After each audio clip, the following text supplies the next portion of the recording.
So I want to tell you the story about what I learned while renting from this Korean couple for 4 years. So I moved to Gwinnett County, Georgia.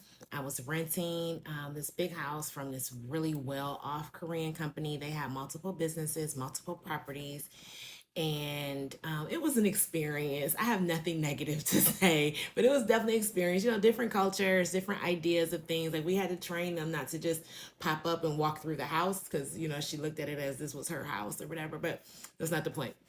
The point is the house had some minor issues. It had some plumbing issues. Plumbing kept getting backed up. It had a couple little small, like just electrical things. And we would call them, and they were always really prompt about sending someone out to find out what the problem was. What we noticed was that they always sent other Korean vendors and contractors out to service us. Never bothered me. We always just assumed these are the people that they know. I mean, we're typically around people that we know. So they were sending people from their neighborhood, their community, their business circle out to services. We also noticed that certain things, when they wouldn't get fixed, and we would have to call back and say, you know what, you sent someone out, but this didn't get fixed. There was never a time where they would say, okay, well, we're going to send, a different nationality out, as you might hear some of us say sometimes. Like they were like, okay, we'll get someone else, and it would be another Korean contractor or vendor.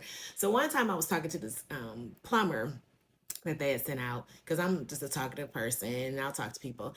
And he was just telling me his story, hardworking father. He had two children. One of his kids was in college, the other was in high school. And he was just telling me about, how he worked or whatever. And he told me that he met my landlord at church. They went to the same church. He went on to tell me that it was a Korean church, and that one of the ways that they can tithe is through acts of service. So the people that have businesses that attend that church would hire each other to do things for their businesses or for their, clients or customers or whatever.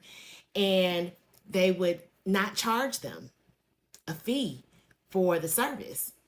And then they would go back to the church and say, here's the invoice, here's the work that I did for so and so member of the church, and this is my tithe for this week. This is my offering, this act of service.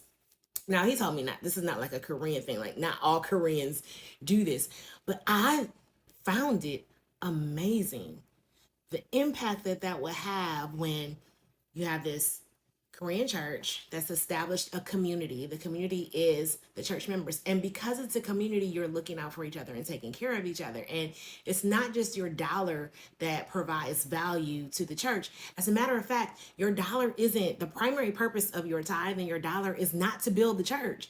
The primary purpose of your tithe is to build the community.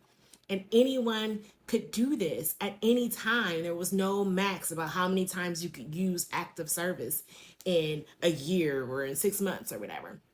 And I remember him telling me that story, and I remember telling my partner, and he was like, yeah, that'll never work for us. That's something that they were just kind of raised to do, or that's something that they were born to do, or it just works differently for them.